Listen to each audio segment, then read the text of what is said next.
So, focusing on today's episode, we're talking about two amazing opportunities that we had with the University Innovation Fellows Program.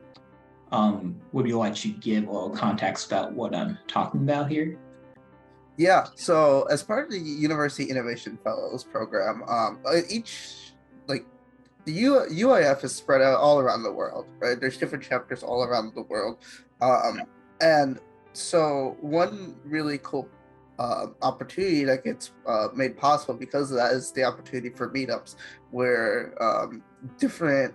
I guess the best way to put it is like chapters. It's not really chapters, but like different cohorts of UIF all around the nation, the world. They can meet up at a specific place and kind of collaborate and do cool workshops and really just share ideas and stuff. And um, it's a really cool opportunity that we had the opportunity to participate in.